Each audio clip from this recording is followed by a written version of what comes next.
Pardes girl নামে পরিচিত মাহিমা চৌধুরী ক্যারিয়ারে অনেক হিট ছবি উপহার দিয়েছেন। একটি সিনেমা রাতারাতি তারকা বানিয়েছিল মাহিমা চৌধুরীকে। বলিউডে যাত্রা শুরু করেন সুভাষ ঘাইয়ের মতো নামকরা পরিচালকের হাত ধরে। তার অন্য পাশে ছিলেন শাহরুখ খানের মতো সুপারস্টার। ১৯৯৭ সালে মুক্তি পাওয়া পরদেশ ছবিতে বাজিমাত করলেও কয়েক বছর পর গ্ল্যামার জগৎ থেকে হারিয়ে যান এই মিষ্টি অভিনেত্রী।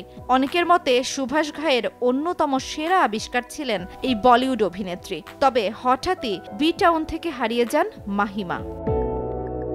কিছুদিন আগে অভিনেত্রীর এই নির্বাসনে যাওয়ার কারণ জানা গেল। ১৯৯৯ সালের আশেপাশে প্রকাশ ঝা পরিচালিত দিল কিয়া করে ছবির শুটিং করছিলেন। ছবিটির প্রযোজক ছিলেন অজয় দেবগন ও কাজল। স্টুডিওতে যাওয়ার পথে বেঙ্গালুরুতে হঠাৎই একটা ট্রাক মাহিমার গাড়িতে সজোরে ধাক্কা মারে। এত জোরে ধাক্কা লেগেছিল যে গাড়ির কাঁচ অভিনেত্রীর মুখ ক্ষতবিক্ষত করে দেয়।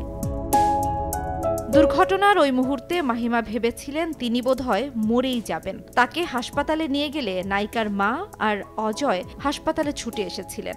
এমন অবস্থা হয়েছিল যে মাহিমা আয়নায় নিজের চেহারা দেখে ভয় পেতেন। এরপর তার বেশ কয়েকটা সার্জারিও হয়। তার মুখ থেকে ৬৭টি কাঁচের টুকরো বের করেন ডক্টর। এই ঘটনার পরে বলিউড থেকে অভিনেত্রী নিজেকে গুটিয়ে নিয়েছিলেন।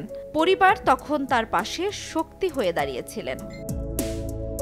২০০৬ সালে ব্যবসায়ী ববি মুখার্জিকে বিয়ে করেছিলেন মাহিমা। ২০১৩ সালে তাদের বিবাহ বিচ্ছেদ হয়। তাদের এক কন্যা সন্তান রয়েছে যে মাহিমার কাছেই থাকে।